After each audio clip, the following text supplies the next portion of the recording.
engineering student from Brazil. I currently live in France. I'm doing my master's there, and I'm almost finishing, almost free. And I also developed Sailor, which is an MVC framework in Lua. And I am trying to get something called Lua Ladies started. The intention is to be an initiative to bring women to programming through Lua. And that's it. So let's begin. A few months ago, I was invited by Major League Hacking to do a workshop in Introduction to Programming in a conference called Women's International Leadership. When given the workshop, I also learned a lot of things about things like how to reach people with different degrees of knowledge, technical things about JavaScript, and it was also very important for me personally. So the topics I'll go from stock are why using JavaScript instead of another popular language such as Python, what is feasible in a very, very short workshop, why inspiring people is important, and my personal growth with this experience. So let's talk about JavaScript. Well, a particular language was not imposed on me. I was just told it should be an introduction to programming. So I'll tell you how I got to choose JavaScript. So the story does not begin with it. It begins with Lua. I'm a Lua person. And 1 week before the conference, I participated in a hackathon. And during the hackathon, I developed a game in Lua using the Love2D framework. And I was very impressed at how fast and fun that was. I mean, you can look at my face. I am having a lot of fun. And this really reminded me of my first programming experience. I normally don't do game development, but this was how I started. So there was this online game called Ragnarok Online, and we could run local servers, and we could modify the game just by modifying some text files. And it was amazing. I remember the first day where I got my first non-playing character in-game, and I would click on it, and it would do exactly what I told it to do. And it was magical. It was very powerful. It's like there's this little thing obeying me. And I thought, well, if I could relate to that, maybe other people would. Because, I have seen some introduction to programming courses, and, well, lots of them, people just spend lots of time on the terminal, or they begin with, okay, let's make a function that adds 2 numbers. And I had a lot of insecurities about giving this workshop, such as English proficiency, my body posture, stuttering. I was very nervous about it all. But one of the very important things that I was very afraid was that they were going to find it so boring, and they would hate me completely, because they were non-tech people. They're people studying business, administration. Was like, everyone's going to hate this. So I said, no, I think games are a good thing. Games are fun. So my experience told me that visualizing what's going on is important. So not only in a way that you can see what your code is doing, but because it's more rewarding to look that something that you made is moving around. So the plan was settled. I was going to go through this game with them in Lua initially, but then I started to have some doubts about that. There were some issues. They were not big issues, but there were things that could get improved considering this short workshop context. So what I really wanted to do in the workshop was just give some basics. So talk a little bit about variables, arrays, loops. That's a lot of stuff to fit in 2 hours, actually. But so I needed to pick a programming language. And we need to be really careful when picking a programming language to teach a beginner, because it's almost as if sometimes we forget about these basics. Because, for example, I could go for a programming language that is very easy, or that is very popular, or that has a lot of incredible tools written on it, or lots of things specifically for beginners, lots of tutorials like Python. But I remember my first Python day. And I remember taking over 30 minutes to find out why my code didn't work. And I was following a tutorial, and my code looked exactly like the tutorial. I mean, nothing was different visually, because somewhere there were 4 spaces where there was to be a tab. And that was why it wasn't working. And I started having homicidal thoughts.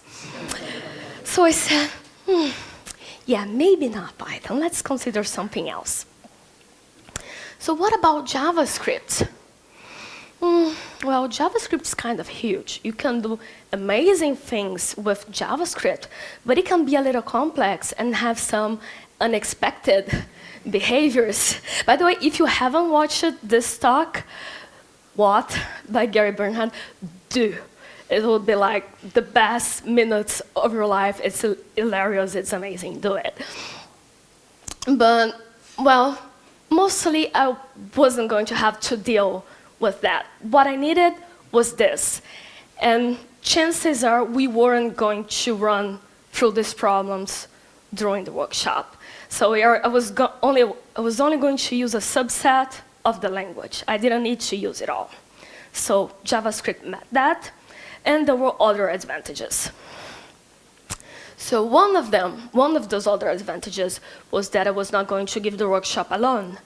150 people is a lot of people. So the conference organized a wonderful team of volunteers that would walk around and assist participants. And while I love Lua, I adore Lua, I would use it for absolutely everything, it's niche. So not a lot of people know about it. And it would be best if you use something that all the team knew, and that was JavaScript.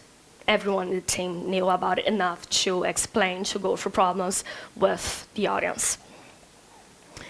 Another thing are the tools needed. So setting up an environment already isn't the most pleasant and quickest activities when you're going to start to program something. And while Lua and the gaming framework are really super, super easy, ridiculously easy to get going, I am saying that from my perspective as a software engineering student. They were mostly non-tech people, so the perfect thing would be to reduce this time and effort to 0. And JavaScript offered that, because everyone already has what it takes to code in JavaScript on their computers. Everyone already has a browser and a text editor, or even just the browser. So someone in the team suggested we use a Mozilla symbol, which, well, works on the browser, and you get to see code results side by side. And it was amazing. It allowed us to share the beginning of the tutorial. It offered an improvement to my previous visualization goal, so it turned out really, really nice. So, okay, that was decided. It was going to be JavaScript. So to sum up, JavaScript has 0 effort to set up. It doesn't need additional libraries or stuff to do graphics. So it's easy to visualize stuff. You get to see things side by side, and it simplifies all the steps of the workshop. It makes it easier for them to remember in case they want to try it out again later. And also, it is a pretty useful language, especially in a beginner's context. I mean, JavaScript is useful for a lot of things, but thinking about it, a beginner's first program would not be a TCP/IP protocol. And I'm pretty sure that they absolutely don't want to know what monads are. So JavaScript enables people to code games and websites, which is the kind of software that the normal people have direct contact with on a daily basis. So it's very powerful.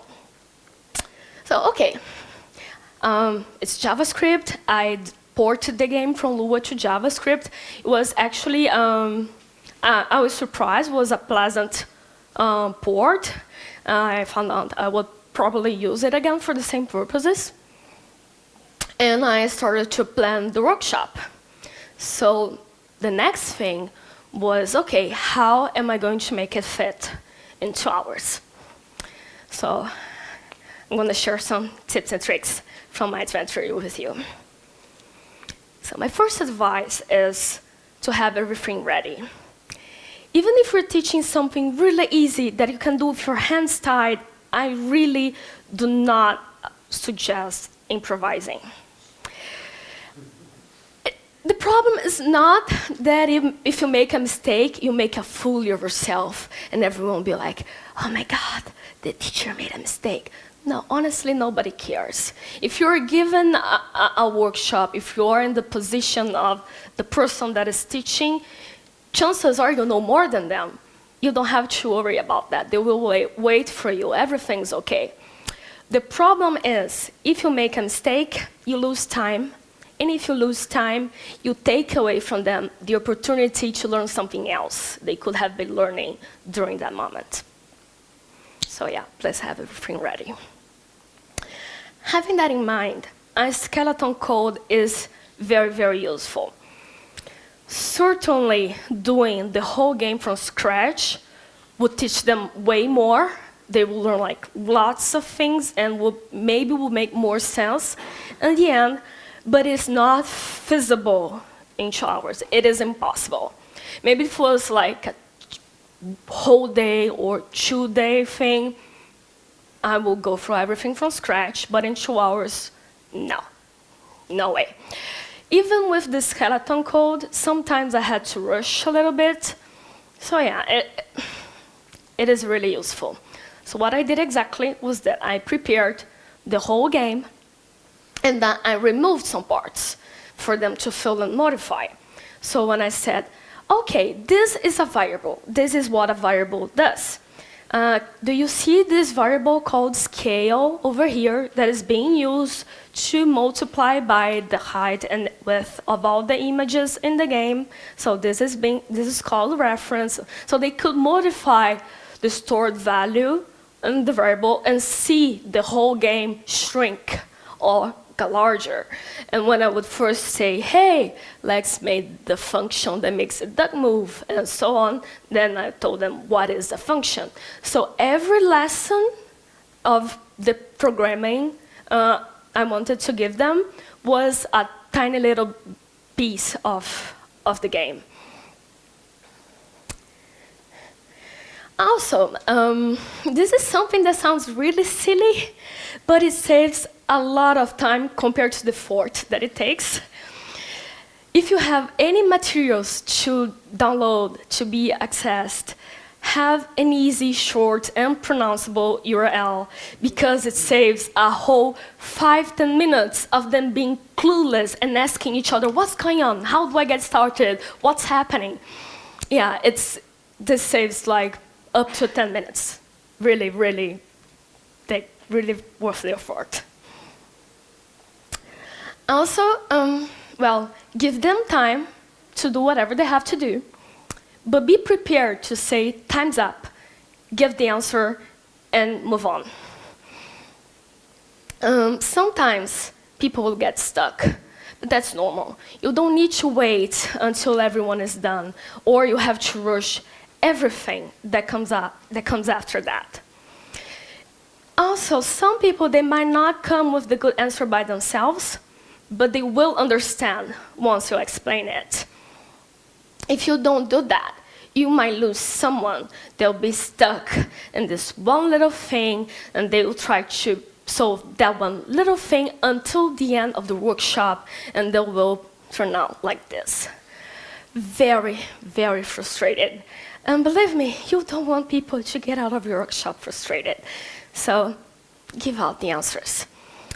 Another thing that this ensures, which is more something about feelings than time, is that a collateral effect of this is that you end up ensuring that everyone is on the same page.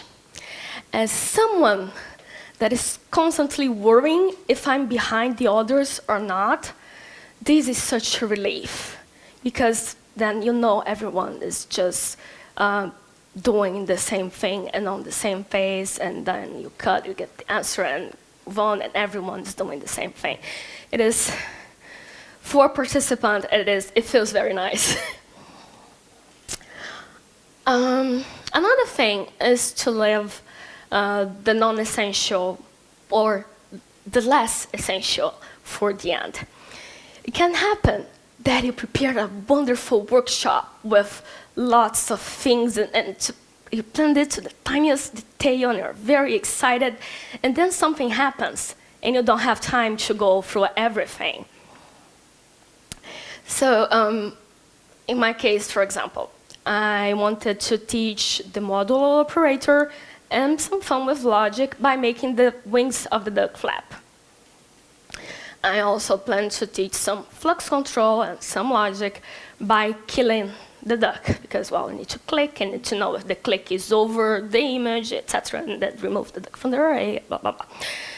So we need to think what's more of an important lesson in terms of programming, and also what makes more context in the whole thing.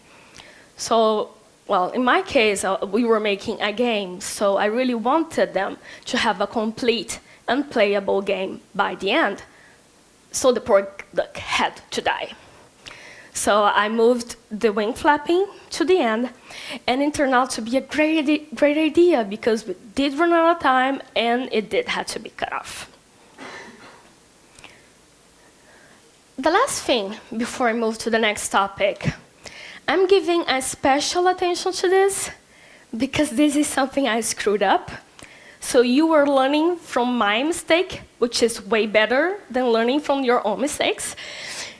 So, like I said, I was representing Major League Hacking, and I was switching between slides and the code on Mozilla Symbol, and they have a brand for the slides. So I was using their branded style. This slide, for example, worked just fine. So before we moved to the code, I said, okay, this is comments, blah, blah, blah. No problems there. This one worked fine as well. No issues. This one, however, when I said, hey, let's make the function to make the duck move, then cows. Do you know what happened? Yes. Exactly. It was impossible for them to understand that this was parentheses and not square brackets, because the typography is crappy. And the thing is that it passed way over my head. And not only mine, I did show the slides to friends who were programmers, to people from MLH, to people on my team. I showed it to a lot of people. And nobody raised a flag there. Nobody. Because we know what this is. We already knew this was parentheses. So I should have shown it to people who were not programmers.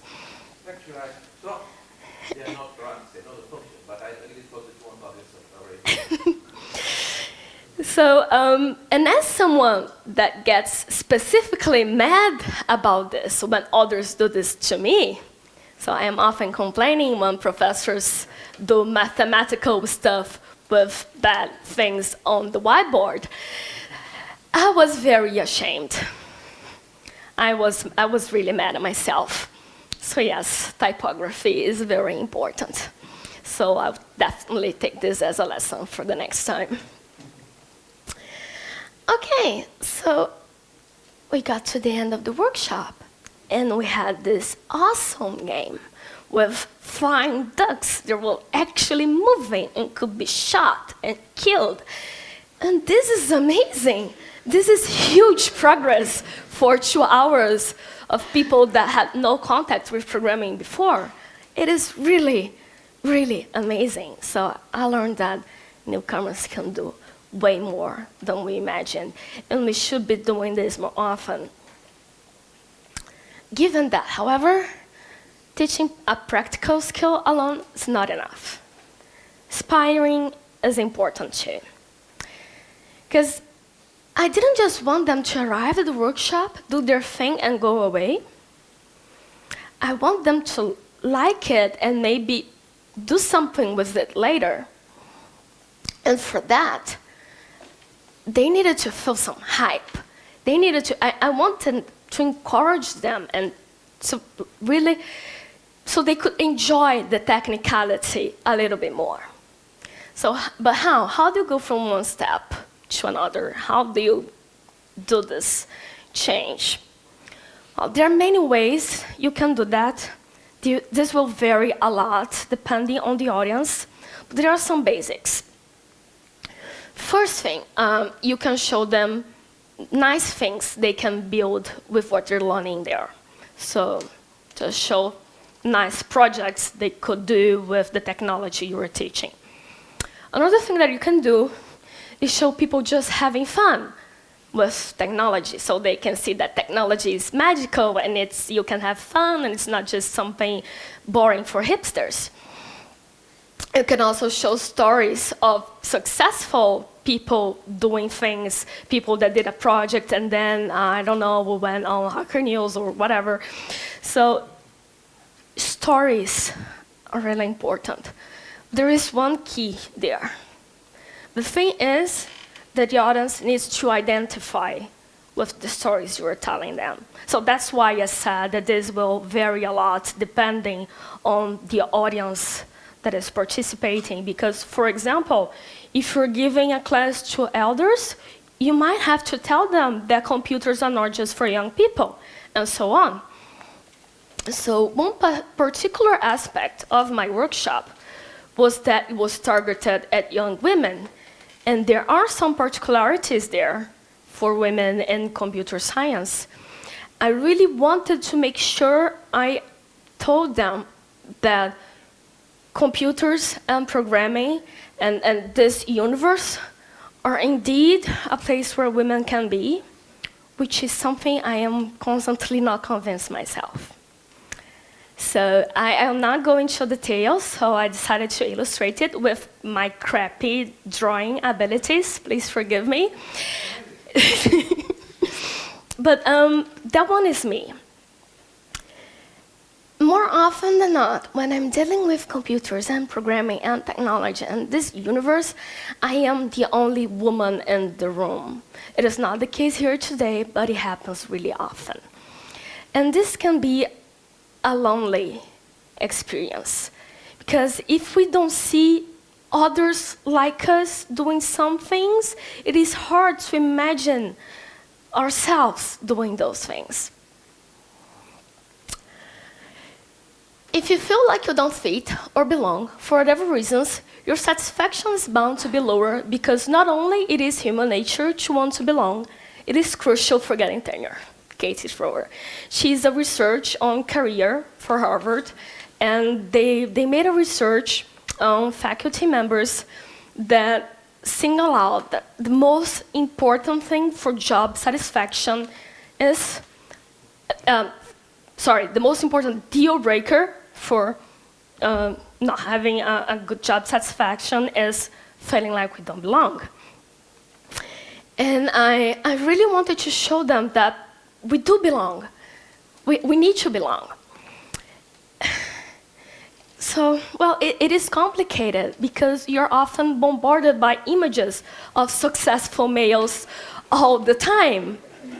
Oh, I mean, all the information we receive from the media and technology and whatever is going on is often associated with males. I have a question for you. Do you know what were computers until the 1930s? Yes. Computers were not an object. They were people. They were it was a profession. You are a computer, then your job is being a computer. There were people hired to do computations, such as ballistic calculations during World War II. And when computers were people, they were women. So we were the very pioneers of all this thing. Like 6 women that were selected from this pool of amazing women. They were the people hired to program the first electronic computer. And somehow, I had a course in the university that was about history of computer science. And somehow the professor went through the whole lecture without mentioning one woman. I mean, he didn't mention Ada Lovelace, he didn't mention the ENIAC team, he didn't mention Grace Hopper, nothing. It's like, this is what happens. Women are just constantly erased from, yes. What was the first programming language? Ada? Was it the first programming language? Wasn't it? No. There is a programming language called Ada, but I don't think it was the first. It was COBOL. No, it was the first. That's how they converted to symbol, and they gave it opcodes, and they named after her. She was the one who pioneered to create opcodes for symbols that use text all the time. So you can go with it in that case. So yeah, I mean, how was it possible that he went through the whole thing without mentioning a woman? So I had to do this myself. I had to go through this list of amazing stories to show these women. And we have been talking about role models, in the industry recently. This is nice. We have been discussing it in our community. But this was when I felt it. This was when I felt, okay, this is important. This is a thing. Because, something important happened to me there. I was very excited to show these wonderful women to the women in the audience. This was when it struck me. Here I am. I am programming. I am teaching programming, and I am not going anywhere.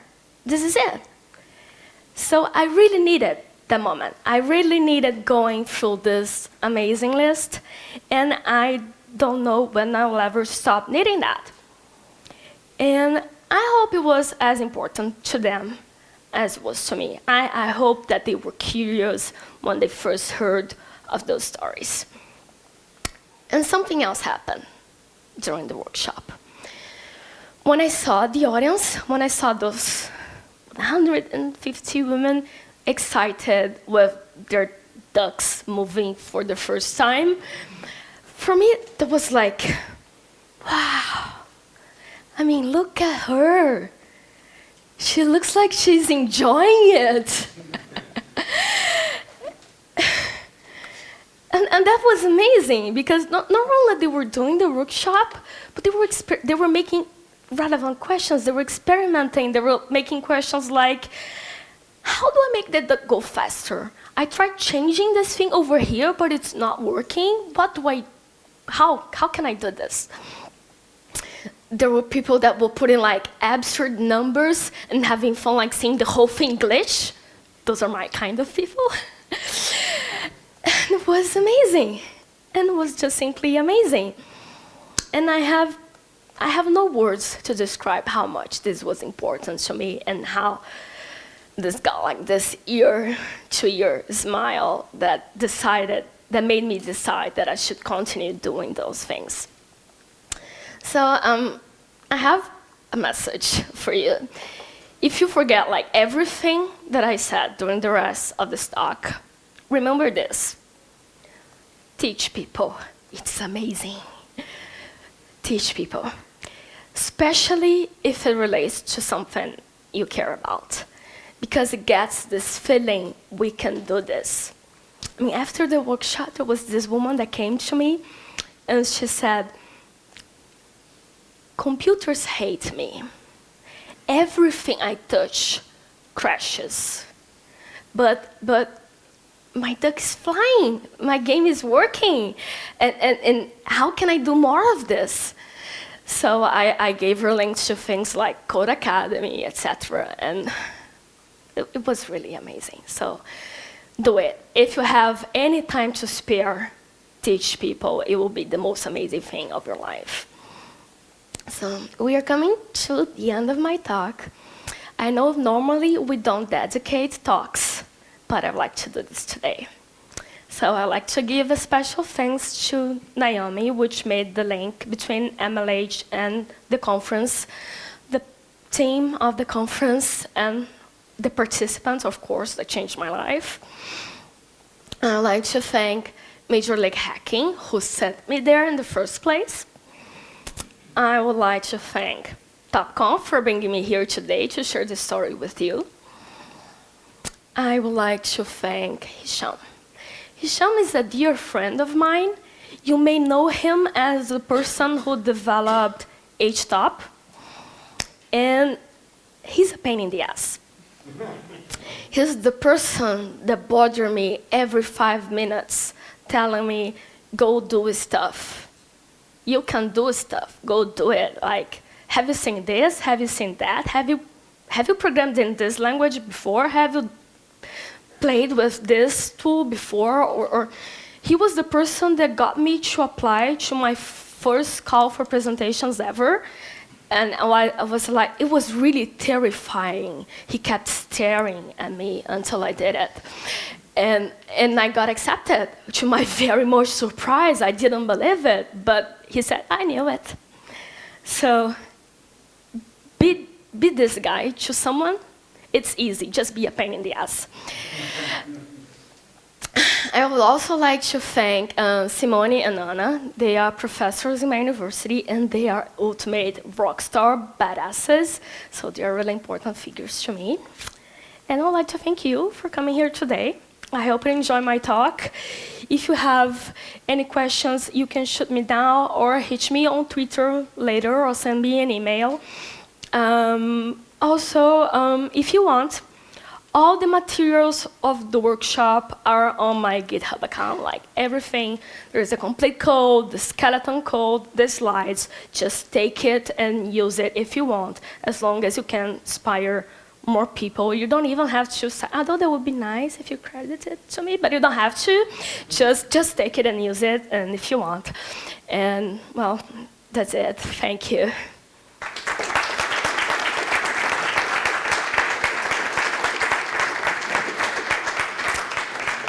Any questions? Yes? I think it was a very personal talk, so I was just wondering if you replicate your participants by not only programmers, but young kids who first start learning how to program and how to code. Would you think that your experience would be different? Yes, it would be different in some aspects, but it will be amazing in a different aspect. But it would still be very relevant and very interesting and very awesome, but in a different way. Any other questions? Excuse me, I missed the first 2 minutes of your talk, and maybe you said already. What was the goal of teaching this 150? It was a conference of leadership to women, so there were adults from different courses other than technology. There were university students from things like business, administration, and well, it was a different pool of people, and the concept of the conference for giving this workshop there was that if you're going to make a startup or start a business, technology is a huge part of it nowadays, so it is very important that you have an idea of tech, and you can do that by having a glimpse of programming. There was no goal to make them like professional programmers, slaves, or just to give some clue about programming, something like that? Yes. However, as someone that switched careers, I was already in the university when I decided to start computer science, because I found out one day when I started programming, that was amazing. And then I switched careers, so that might as well happen to anyone. They just, yeah, so why not?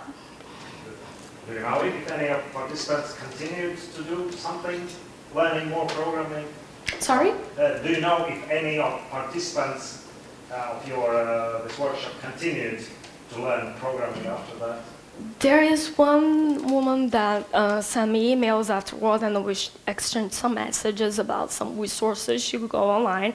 But nowadays, I'm not sure if she's still doing it, if there's still other people doing it. Unfortunately, I don't have contact with, I lost contact with most of them.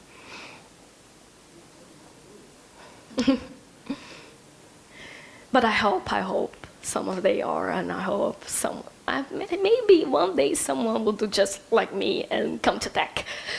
So yeah, I don't know. Any other questions? Okay, I guess we're done. Thank you so much. Have a happy rest of conference for you.